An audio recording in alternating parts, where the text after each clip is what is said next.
कायरा साहब, अब जरा गुज़िश्ता 16 माह के कारकर्दगी के हवाले से, क्योंकि असेंबली तहलील हो चुकी है और 16 माह के हवाले से बड़े सवालात अब रेज हो रहे हैं, आपको क्या नजर आता है कि 16 माह में आपकी हुकूमत की क्या अचीवमेंट रही?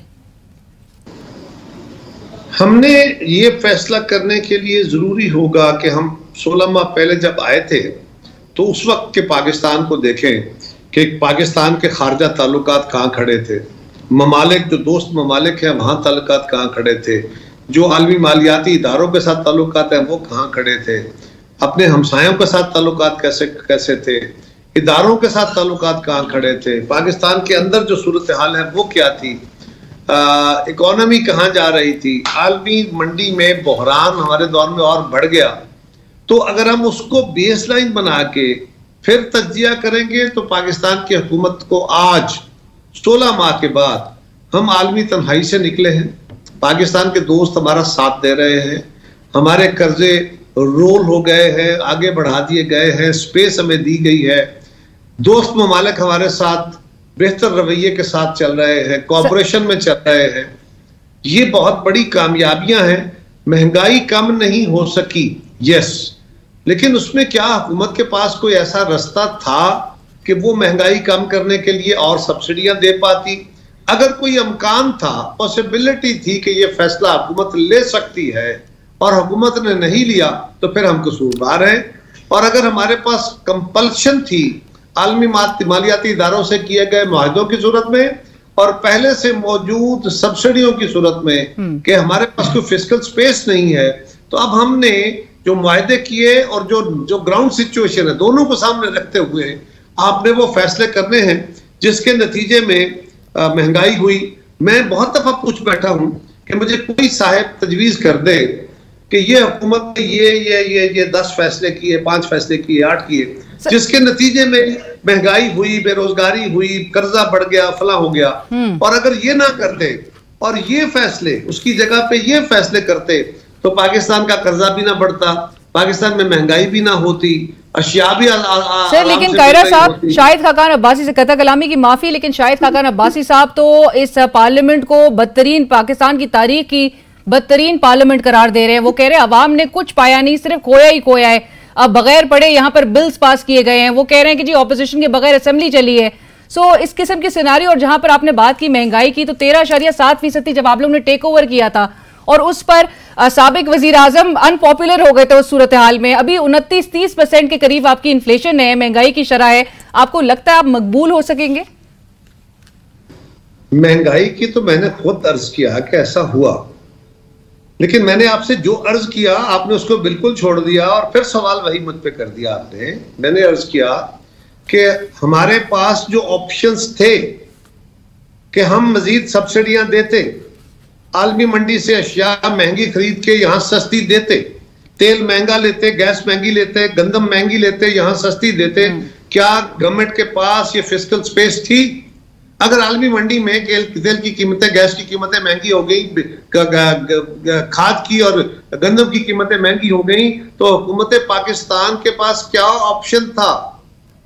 मैंने पूछा कि अगर कोई साहब मुझे ये बता सके या साहिबा कि पाकिस्तान की इस हुकूमत को जो 16 माह रही, अगर ये फैसले ना करते, इसकी जगह ये फैसले करते, तो ना कर्जा बढ़ता, ना तेल महंगा होता, ना गैस महंगी होती, सस्ती चीजें मिल रही होती, रोजगार आम होता।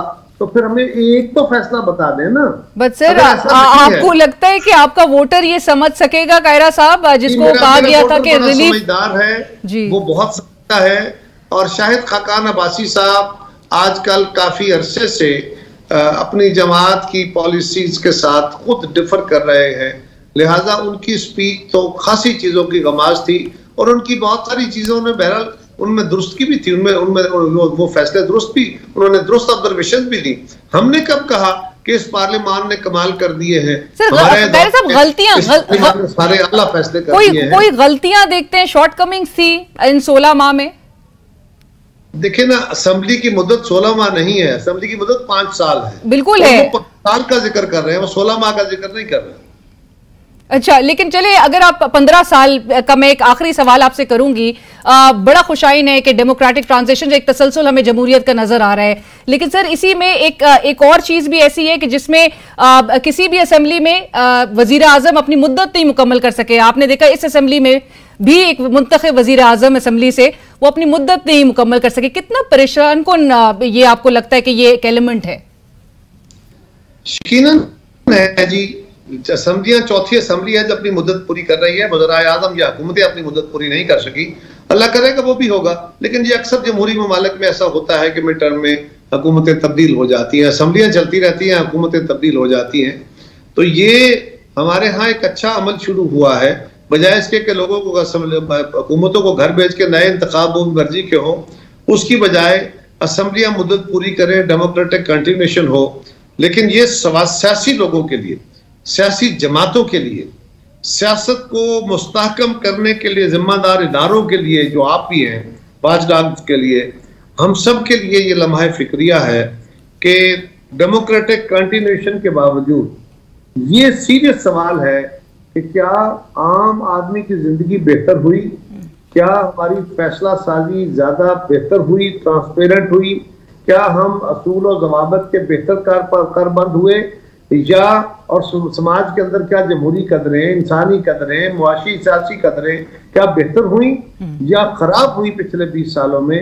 ये एक सीरियस सवाल है और हमें इसको सोचना चाहिए। और अगर जवाब नफी में हो तो फिर इस लम्हा फिक्रिया पे सियासी जमातों को, हमारे थिंक टैंक्स को, हमारे असातिज़ा को, हमारे मीडिया वालों को, इन सब को सोचना चाहिए कि हमें वो क्या शॉर्टकमिंग्स है जिसकी वजह से डेमोक्रेटिक कंटिन्यूएशन के बावजूद वो सम्राट जिसका हम ख्वाब देख रहे हैं वो पूरे नहीं मिल रहे। राइट, और आप फिर फुली इंडोर्स करेंगे बिलावल भुट्टो साहब ने जो एक रिन्यूड चार्ट ऑफ डेमोक्रेसी की बात की है, जिसमें वो चाहते हैं कि तमाम पॉलिटिकल स्टेक होल्डर्स इसका हिस्सा हो, और ना सिर्फ वो बल्कि इदारे भी उसका हिस्सा बने या उसको माने? बिलावल साहब ने ये बातें इससे पहले भी अपने इंटरव्यूज में और पार्लियामान में स्पीच के दौरान भी कही। उन्होंने इमरान खान की हुकूमत बनने पे इमरान खान साहब को कहा था कि इमरान खान कदम बढ़ाओ, हम तुम्हारे साथ हैं। ये अलग बात कि खान साहब हमें उसके जवाब में गालियां देते रहे, आप भी कहते रहे, वो भी कहते रहे कि ये तो एनआरओ मांगते हैं, ये तो फलां करते हैं।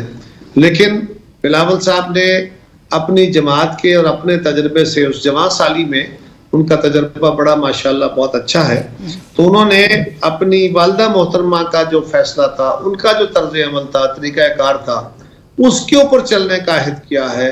और वही हमारे लिए बेहतरी का, टॉलरेंस का रास्ता ही बेहतरी का रास्ता है, तो सादम का रास्ता बेहतरी का रास्ता नहीं है। सो उन्होंने उसी पे बातें की है, मैं बिल्कुल फुली उनकी बातों को इंडोर्स कर। Right, thank you so much कायर साहब, बहुत शुक्रिया आपके वक्त का।